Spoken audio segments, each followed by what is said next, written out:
Hello student, आज हम करेंगे अपना last topic inventory model. Inventory model में सबसे पहले हमें ये पता होना चाहिए कि इन्वेंट्री का मतलब क्या होता है। ठीक है, इन्वेंट्री का मतलब होता है किसी चीज़ को स्टोक करना किसी चीज़ का। इन्वेंट्री जैसे कि अभी हमारे पास लॉकडाउन में हम बहुत सारी चीज़ें ऐसी होती हैं जो घर में डेली यूज़ में ही होती हैं, उनका थोड़ा बहुत तो स्टॉक कर रहे हैं। ठीक है, ऐसे ही शॉपकीपर जो होते हैं वो स्टॉक रखते हैं, कुछ भी मैन्युफैक्चरिंग कंपनी है वो स्टॉक रखती है, तो वो क्या किसके अंदर आता है? हमारे पास इन्वेंट्री के अंदर आता है। इन्वेंट्री मॉडल में क्या हमारे पास inventory refer to any kind of resource having economic value और जिसकी मेंटेन टू फुलफिल द जो कि हमारी प्रेजेंट की और फ्यूचर की नीड को फुलफिल करे, वो क्या होगा हमारे पास? इन्वेंट्री। इन्वेंट्री का प्रोसेस क्या हमारे पास? इनपुट होता है, प्रोडक्शन प्रोसेस होता है और आउटपुट होता है। इनपुट में हमारे पास क्या आ जाता है? Land material, land man power आ जाता है, मैनेजमेंट आ जाता है, सेमी फिनिश्ड इनकम्प्लीट प्रोडक्शन आ जाता है। प्रोडक्शन में जो वर्क चल रहे हैं वो हमारे पास, मतलब अगर कोई हम बिल्डिंग बना रहे हैं तो उसका जो मैन्युफैक्चरिंग का जो बीच का काम है, जो जैसे जैसे बिल्डअप होता जाता है वो क्या आता है हमारे पास? सेमी फिनिश्ड इनकम्प्लीट प्रोडक्ट में आता है। आउटपुट जो होता है हमारे पास, जो हमें रिजल्ट जो मिलता है, फिनिश्ड गुड प्रोडक्ट जो होगा वो क्या होगा? हमारे पास आउटपुट होगा। अब इन्वेंट्री कहाँ कहाँ पे हमारे पास अवेलेबल हो सकता है, कहाँ पे हम उसका यूज़ कर सकते हैं।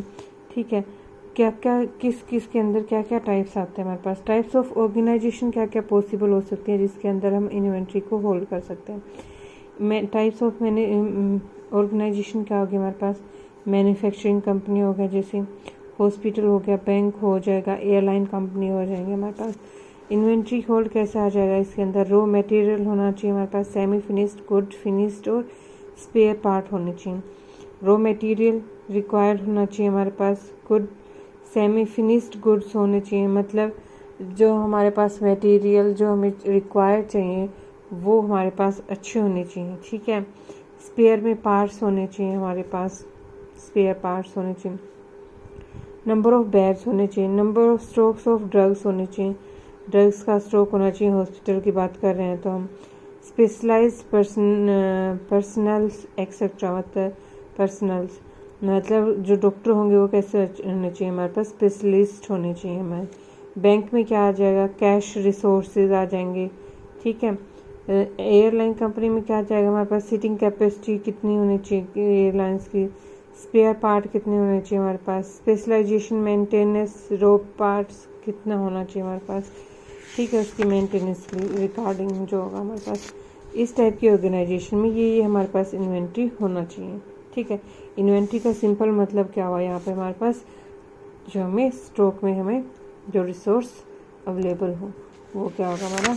इन्वेंट्री। ठीक है, उसके बाद क्या है? इन्वेंट्री को डिफाइन कर रहा है। एवरी ऑर्गेनाइजेशन हैज़ बिग और small has to maintain some keep stock of physical asset for the purpose of its future affair called the inventory। मतलब हर एक कंपनी के पास अपनी फ्यूचर के लिए नहीं, फ्यूचर नीड के लिए कुछ ना कुछ स्टॉक अवेलेबल होता है, उसको हम क्या बोल रहे हैं? इन्वेंट्री। सिंपली इन्वेंट्री क्या होगा हमारे पास? Is a stock of physical assets of organization having some economic value, मतलब वो चीज़ें जिनका हम स्टॉक कर सकते हैं और हमारी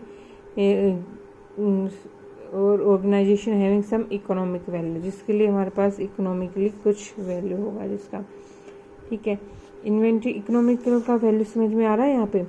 फिजिकल एसेट्स मतलब अगर जो हम मैन्युफैक्चरिंग कंपनी में ले लेते हैं, ठीक है, कुछ बिल्डिंग वगैरह हम बना रहे हैं, ठीक, तो उसके अंदर कितने आदमी काम कर रहे हैं, कितने लेबर की ज़रूरत होगी, कितना उसके अंदर लोहा चाहिए, कितना सीमेंट चाहिए, ठीक है, कितने टाइम में वो बिल्डअप होगा, वो सारा प्रोसेस जो आएगा वो किसके अंदर आएगा? हमारा इन्वेंट्री के अंदर। ठीक है, इन्वेंट्री में अब रिसोर्सेज क्या है हमारे पास? फिजिकल रिसोर्सेज होने चाहिए, ह्यूमन रिसोर्सेज होने चाहिए और फाइनेंशियल रिसोर्सेज होने चाहिए। फिजिकल रिसोर्सेज में क्या आएंगे हमारे पास? रॉ मटेरियल होने चाहिए, सेमी फिनिश्ड गुड होने चाहिए, फिनिश्ड गुड होने, स्पेयर पार्ट जो होंगे, ये सारा किसके अंदर आएगा? फिजिकल रिसोर्स के अंदर। ह्यूमन रिसोर्स के अंदर क्या होगा? लेबर और मैन पावर होगी।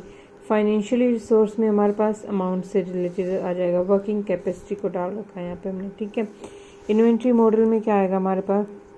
ए model based on the considerations of the main aspect of the inventory, which is the demand cost associated with the inventory. Inventory model में हम क्या देखेंगे, डिमांड कितने की है, कॉस्ट क्या है. अब वो कॉस्ट क्या है, परचेजिंग कॉस्ट हो सकती है, ऑर्डरिंग कॉस्ट हो सकती है, रिन्यू कॉस्ट हो सकती है, डिफरेंट टाइप्स की कॉस्ट हो सकती है हमारे पास. तो वो किसके अंदर आएंगे, हमारे इन्वेंट्री मॉडल के अंदर.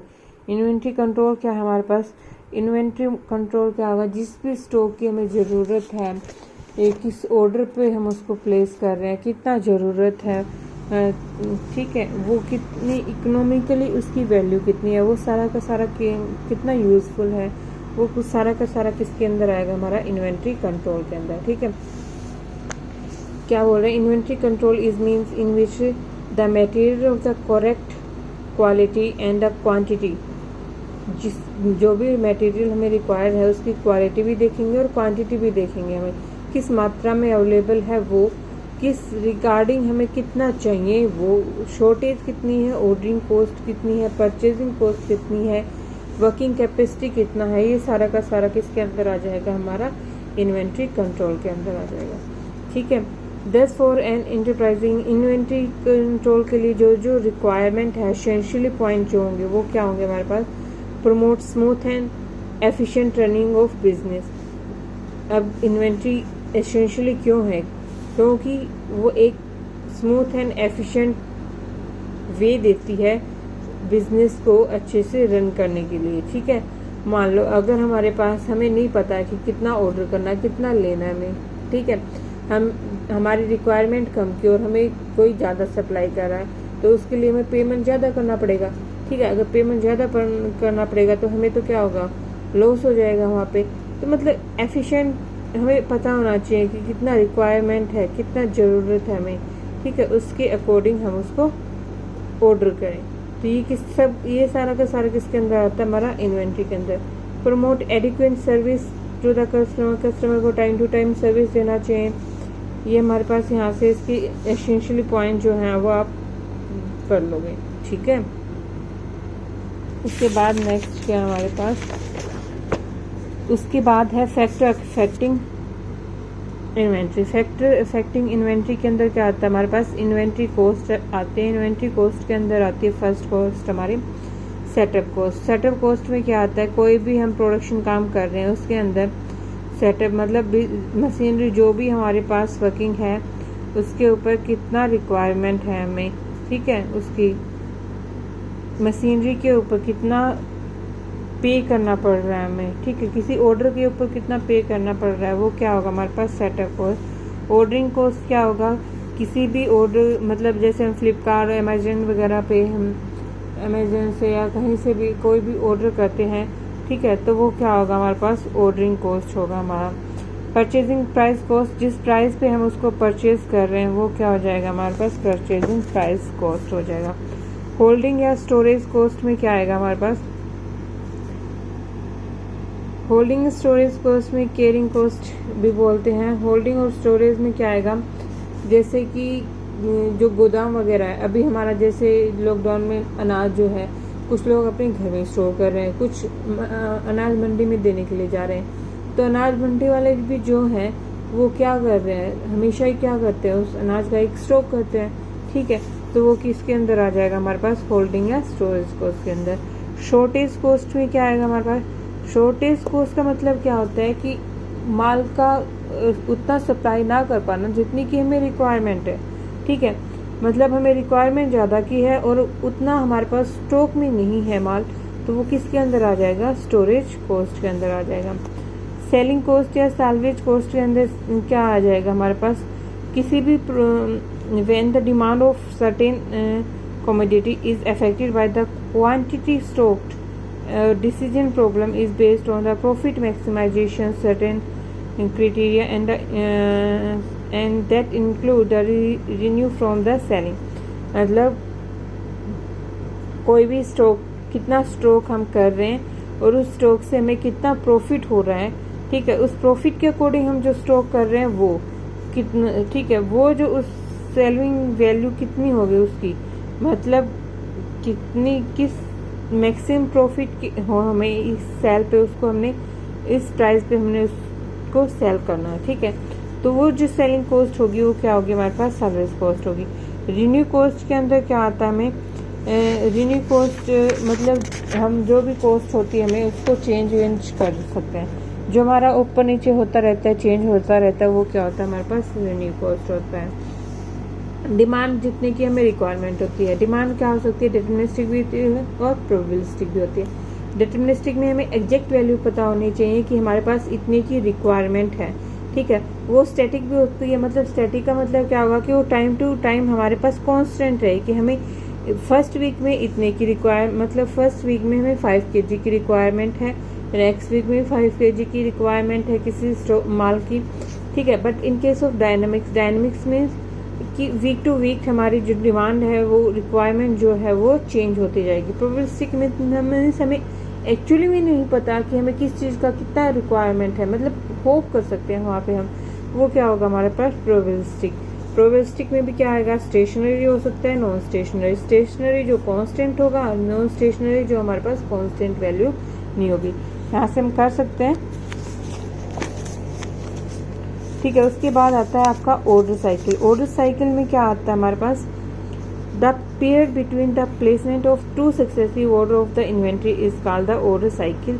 It is depend on the some situation. मतलब ऑर्डर साइकिल में क्या होगा, हम 2 ऑर्डर जो प्लेस कर रहे हैं उसके बीच में जो टाइम होगा वो क्या होगा, हमारे पास ऑर्डर साइकिल होगा। अब ऑर्डर साइकिल में क्या आता है, इन्वेंट्री रिव्यू सिस्टम में क्या आएगा हमारे पास, कॉन्टिन्यूस रिव्यू आ सकता है, पीरियोडिक रिव्यू। कॉन्टिन्यूस रिव्यू में क्या आएगा हमारे पास, टाइम टू टाइम पे हमारा फिक्स रहेगा, ठीक है। पीरियड में मतलब ब्रेक हो जाएगा वहाँ पे हमारे पास रिक्वायरमेंट और जो कर रहे हैं वो सारा का सारा जो प्रोसीजर होगा किसी भी इन्वेंट्री का, यहाँ पे तो वो कॉन्टिन्यूस होगा, बट यहाँ पे वो क्या हो जाएगा, पीरियड। जैसे कि हमारे पीरियोडिक हो जाएगा कि पीरियोडिक जैसे ये ऐसे वेरी करता है, मतलब इस टाइम पीरियड में हमें इतने की रिक्वायरमेंट है, फिर यहाँ पे इतने की रिक्वायरमेंट है, मतलब ब्रेक हो जाना किसी चीज़ का। यहाँ पे क्या होगा, वो हमारे पास कॉन्टिन्यूस रिक्वायरमेंट हो जाएगी, ठीक है। उसके बाद आता है आपके पास डिलीवरी लैग और लैड टाइम। डिलीवरी और लैड टाइम में क्या होता है हमारे पास, the time between placing an order and its actual arrival in the inventory for use is called the delivery or lag time. मतलब जैसे कि हम अमेजन पे किसी चीज़ को ऑर्डर करते हैं, वो तो हमारे पास हो गया प्लेसिंग एंड ऑर्डर टाइमिंग, ठीक है। और जब वो हमारे पास एक्चुअल में आता है वो प्रोडक्ट, तो वो क्या होगा, अराइवल होगा हमारे पास इन द इन्वेंट्री। वो टाइम जो उसके बीच का जो टाइम होगा वो टाइम क्या होगा हमारे पास, लीड टाइम या डिलीवरी लैग टाइम होगा हमारे पास, ठीक है। उसके बाद हमारे पास कुछ टर्म है, लैग टाइम को हमने डिवाइड किया है, वो कितना हमारे पास एडमिनिस्ट्रेटिव टाइम में, सप्लायर टाइम में, ट्रांसपोर्टेशन टाइम में और इंस्पेक्शन टाइम में।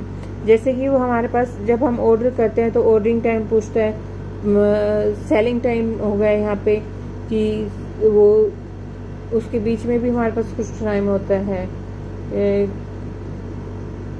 जब हम कोई ऑर्डर करते हैं तो, ठीक है। सप्लाई टाइम में क्या आता है हमारे पास, it is process of taking the supply, it is not fix in advance में हमारे पास फिक्स नहीं होता। ट्रांसपोर्टेशन में कितना टाइम लगा, वो इंस्पेक्शन में उसको चेकिंग जो होती है वो हमारे पास।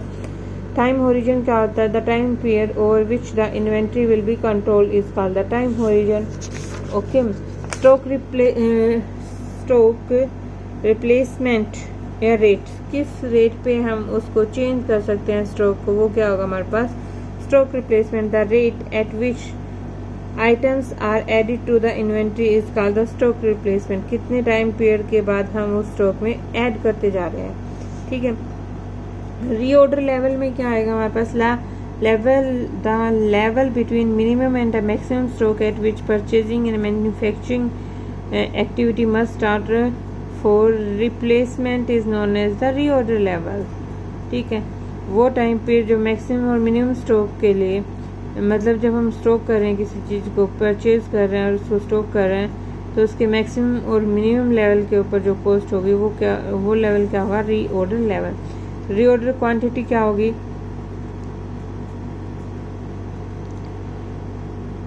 रीऑर्डर मतलब वापस कर देते हैं हम किसी ऑर्डर, कोई ऑर्डर करते हैं, अगर वो हमारा छोटा बड़ा रहा है, साइज नहीं आया, हमें अच्छा नहीं लगा, तो हम उसको वापस कर देते हैं, और या फिर हम उसको रीऑर्डर करते हैं, ठीक है। मतलब फिर से ऑर्डर कर सकते हैं। ये तो हो गया हमारे पास यहाँ तक इन्वेंट्री इंट्रोडक्शन।